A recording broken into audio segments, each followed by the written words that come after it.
तुम्हाला माहिती आहे का? पृथ्वीभोवती अवकाशात फिरणाऱ्या या सगळ्या गोष्टींपैकी तब्बल 47% गोष्टी या फक्त कचरा आहेत. हो, खरंच. एका सायन्स रिपोर्टनुसार आपण जसं आपल्या रस्त्यांवर, नदी समुद्रात कचरा केलेला आहे, त्याच पद्धतीने आपण अंतराळात देखील कचरा करून ठेवलेला आहे.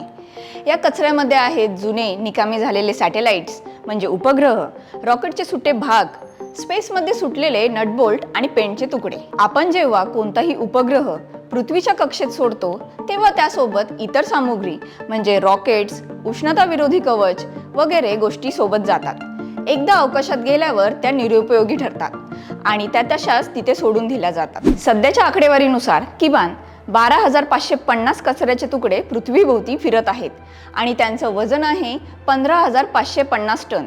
म्हणजे 40 जम्बोजेट विमानं एकत्र केली तर जेवढं वजन होईल तेवढा कचरा आपल्या डोक्यावर म्हणजे पृथ्वीभोवती फिरतोय, तब्बल 28,000 किलोमीटर वेगाने. म्हणजे बंदुकीच्या गोळीपेक्षाही कितीतरी पटीने जास्त वेग. इतक्या वेगात छोटासा नट किंवा पेंटचा तुकडा जरी चालू सॅटेलाइटला किंवा स्पेस स्टेशनला धडकला तर तो त्याचा पार चुरा करू शकतो. याचं उदाहरण म्हणजे 2016 मध्ये एका छोट्या तुकड्याने आंतरराष्ट्रीय अवकाश स्थानकाच्या काचेला भगदाड पाडलं होतं. अवकाशात अनेक उपग्रह फिरत आहेत, फक्त वैज्ञानिक प्रयोगासाठी नाही तर संदेशवहन, GPS लोकेशन वगैरे गोष्टींसाठी सुद्धा हे उपग्रह वापरले जातात. जर अवकाशातील हा कचरा असाच वाढत गेला आणि त्याने आपल्या चालू उपग्रहांना धडक दिली तर आपले गुगल मॅप्स बंद पडेल, मोबाईलचे नेटवर्क आणि इंटरनेट जाम होईल, टीव्हीचे प्रक्षेपण थांबेल आणि हवामानाचा अंदाज मिळणं कठीण होईल. पण याहीपेक्षा मोठा धोका म्हणजे या कचऱ्यामुळे आपल्याला भविष्यात कोणतेही नवीन यान किंवा उपग्रह सोडणं अशक्य होऊन जाईल आणि कोणत्याही हुशार जीवसृष्टीसाठी त्यांचा अवकाशातील प्रवेश जर थांबवला तर तिची वैज्ञानिक प्रगतीच थांबेल.